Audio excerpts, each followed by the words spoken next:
bow for a moment of prayer. Dear God, our Heavenly Father, we thank you for the joy of being your children who belong to you. We ask you that you would take these moments that we have now together, and we ask that your Holy Spirit might be our teacher, that we will hear from you and from your word. In the name of Christ we pray. Amen. Well, our missions committee challenged all the missionaries that you will be hearing from today, and there will be 5 others later on, challenged us to share with you from our experience about the importance of supporting missionaries and how it kind of worked out for us. Many of you are already aware that for the last 35 years or more, God has given me an amazing, unbelievable privilege and opportunity to serve in administration of both our national office and our district office here in Minnesota. It's been exciting roles that I have had, and I thank God for that. That's what most of you know about me, but believe it or not, we were young ones. We were indeed. Some of you have also heard that I suffered from a serious speech disorder, stuttering, even in private conversation until I was 20. It was a major problem for me, all of my growing up years. I actually believe that God had an off day the day he made me. But those of you who have had the really rich opportunity of getting to know Janet are very aware that of the incalculable blessing that she has been to me for 61 years. We were only 5 when we were married.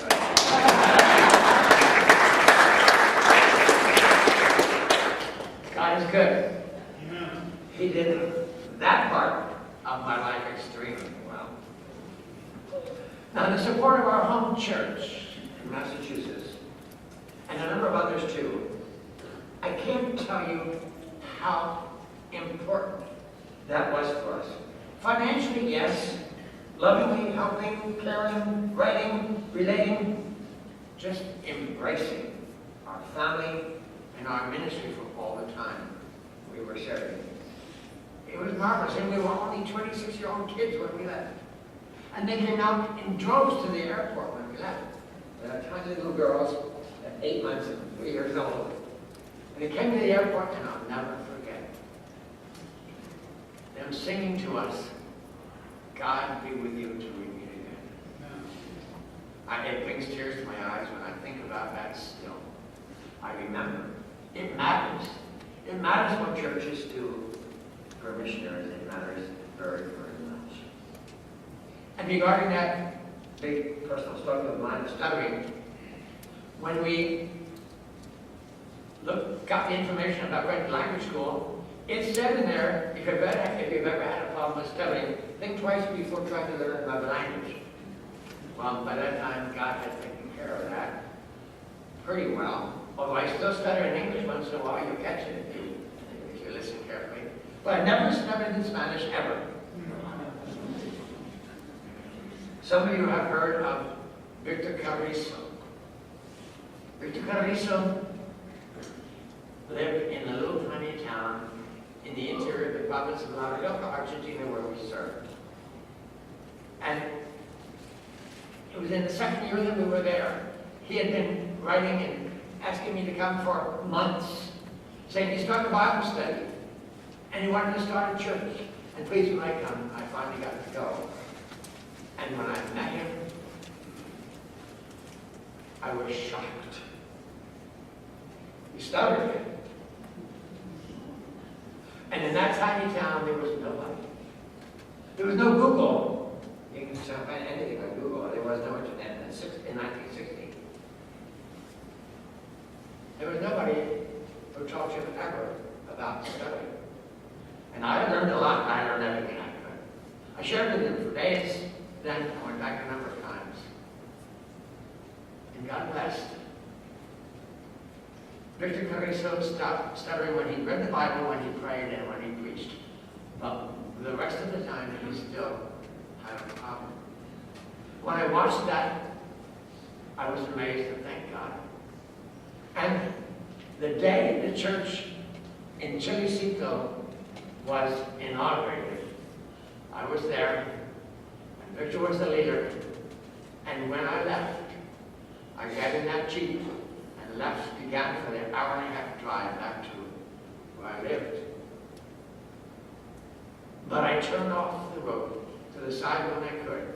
I bowed my head and I wept because for the first time in my life, I thank God for making me a stutterer. I had shaken my fist at God all that time, kind of. But I thank God at that day. Because there's a church established in Chilecito today. Well, first impressions are important. They matter. They matter all the time. In Isaiah chapter 35, it says, the desert and the parched land. That's where it starts, and all I remember very well. When that plane let us down in La Rioja, northwest Argentina, in the dirt runway, and the sand flew up, and there we were. It was in the middle of summer and the middle of the afternoon, and when we went into the city, it was deserted. There was nobody on the streets. It was an abandoned, parched, dry town, sort of, to me. All the shutters were down, of course. It was siesta time. Nobody's on the streets in siesta time. They came out 4 or 5 o'clock in the afternoon. But for me, that was my first impression. God, you sent me to an abandoned town.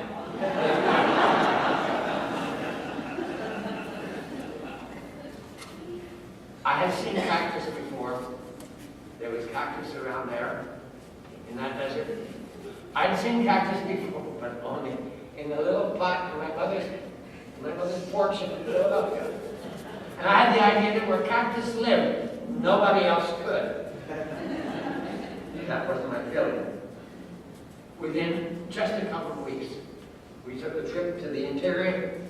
The established missionary wanted us to take a trip. And he went with, and another brand new green missionary like me, just got out of language school. The two of us and the experienced missionary, we went. And there was an Argentine evangelist. He was sharp and excellent, everything. He was in charge. There, he was the speaker. But there was also a 16-year-old boy that came along with us. I had never faced the native water before so greatly as on that trip. I remember, I knew enough Spanish to understand the word rio, which means river, and I pressed my nose to the glass of that Jeep as we went, and I saw the name rio, and I went, water, marvelous. I was waiting for it, and if you know anything about a desert, you know what I found. Dry riverbed, nothing. No water. What kind of river is this? Without water. It said river. Well, anyway. I'd never faced the need of water so greatly. But we sang a little song. We learned it for the first time there. It's a delightful little song. Cristo es la peña de oro que está brotando agua de vida, saludable para ti. Which means Christ is the rock of horn. That from which flows the river of life, the water of life. Come and take it. It will refresh your soul. It will refresh all of your being. That's what the words of this say. I love singing that song. I was depressed with no water. We sang and sang and sang. And the first couple of verses of Isaiah 35 say, the desert, parched land will be glad, the wilderness will rejoice and blossom like a crocus or a rose. It will burst into bloom. It will rejoice greatly and shout for joy. What great encouraging words that was for me. The desert rejoice, blossom, but there's no water. However, I think you can notice that there were flowers on those cactus beds. Some of them were quite beautiful, big flowers. And then I looked at the ground in the parched land. There were tiny little plants that survived that heat and no water. And how they survived, and once in a while there were little flowers there on those. I began to notice the roses in the desert. Well, we were 5 guys, a senior missionary, the 2 of us new missionaries, an Argentine evangelist, and a 16-year-old boy. His name was Guillermo, which is William. We'll call him Bill. He was a 16-year-old kid. He had a camera and a pipe, and that's all he cared about. He didn't sing. He didn't care about the songs. He came only for fun and adventure. And the Argentine evangelist told us a couple of times, privately, you should be watching the woman. He's a disturbance to the mission here. He interferes and interrupts. You shouldn't have wanted along with him. Okay, we got it. We shouldn't have done it, but they did. Senior missionary was the one who bought it, so that was it. And then there were my abundant missionary qualifications. My abundant missionary qualifications, I want you to see them. They're in the scripture verses 3 and 4. Strengthen the feeble hands. Steady the knees that give way. Say to those with fearful hearts, be strong, do not be fear. These were my qualifications. Feeble hands, weak knees, and a fearful heart.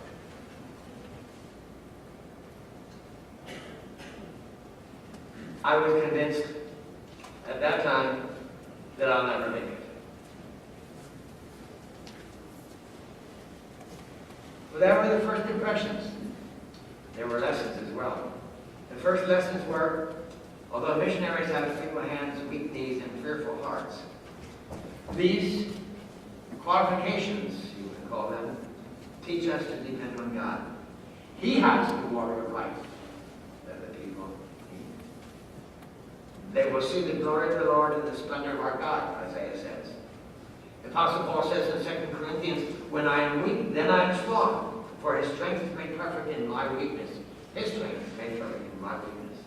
And Paul says again, chapter 4, verse 7, we have this treasure in jars of clay, that the excellency of the power may be of God and not of us. What I want you to hear today is missionaries are ordinary people. We have qualifications that I list here as the title. Feeble hands, weak knees, and fearful hearts. We're not any more special than any of you are. Going over salt water doesn't make us better. And the first stop on that first trip to the interior is a place called, of all things, Qualifications, which means burnt corral. I said, yes, that's exactly what it is. As they say, not the end of the world, but you can see it from there. We came there for evangelistic meetings. Evangelistic meetings for the burnt corral in the middle of the desert. When I saw Qualifications, I think I was then at the lowest point in my entire missionary career as I think about it. That was the low point. The missionary and the evangelist didn't really need me with what they were doing. And I just hung out at the Jeep. I didn't know what to do. I certainly was overwhelmed, and I pretty much went out to the spot. I was depressed there. Perhaps I hung out at the Jeep as I think about it because it was my one touch with civilization, with something that was mechanical, maybe. I'm a city boy. I was born and raised in a city. And you know what? Good missionaries are raised on a farm. A lot of them raised on a farm. That's what I always thought. Good missionaries raised on a farm. But I'm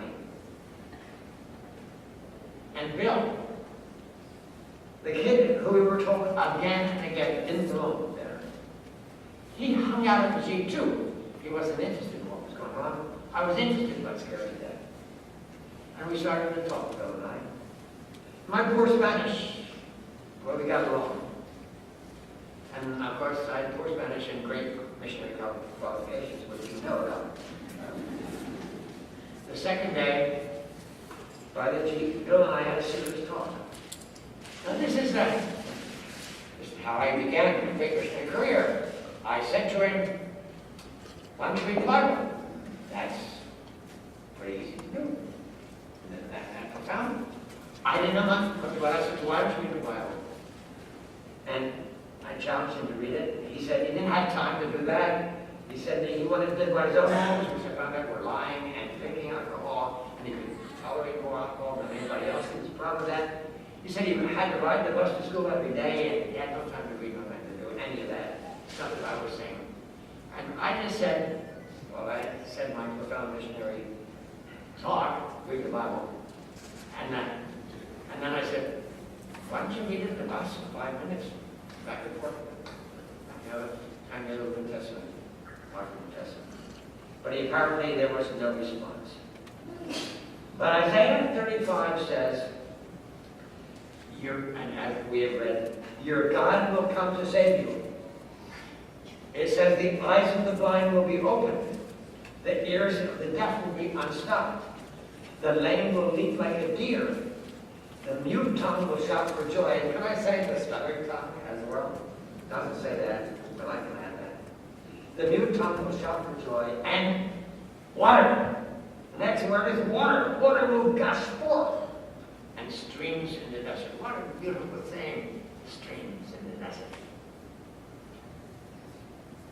That's what the scripture said.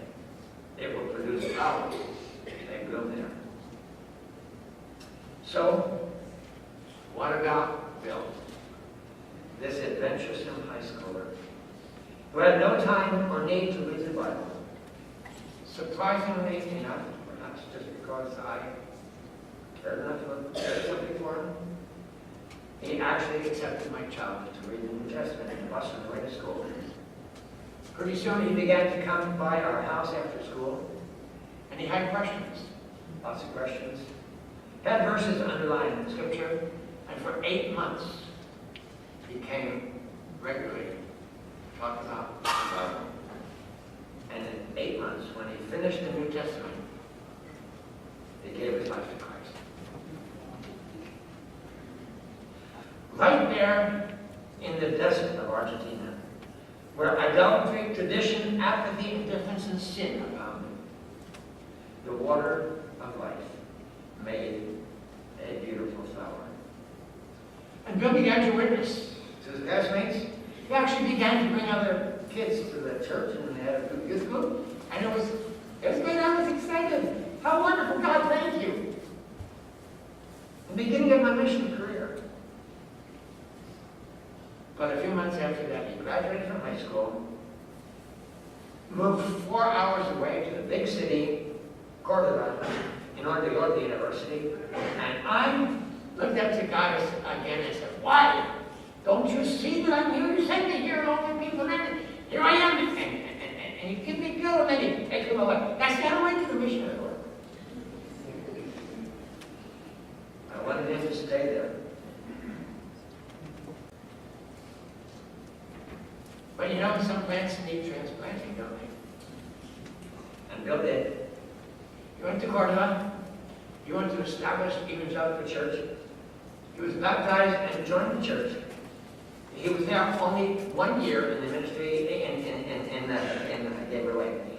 the university, and he was called to ministry. He went to seminary in Buenos Aires. He married Esther, the delightful, strong Christian gal. When he finished seminary, he planted a church in Buenos Aires, and after that he began a mission in Argentina. And after that he wrote a book on urban evangelism, and I asked God why he took him away from my village.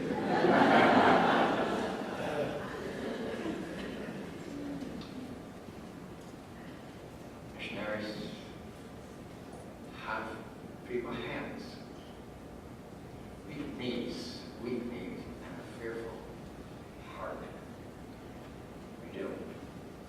I have no idea what happened when Little Rock came up, but I know about Bill and his wife. And their two daughters, one of them is a doctor today, one of the wife of a lawyer. And we have kept in contact with Bill and Esther and their girls to this very day. We have feeble hands, weak knees, and a fearful heart. That's why we need missionary support. And the last verse of Isaiah 35 are marvelous words. The ransom of the Lord will return. They will enter Zion with singing, and everlasting joy will crown their heads. Gladness and joy will overtake them. And sorrow and sighing will flee away. The chapter that began with the desert and the parched ground ends with the God who gives the water of life. Father, thank you for the joy of belonging to you. Amazing, awesome privilege to serve you, even though our qualifications are so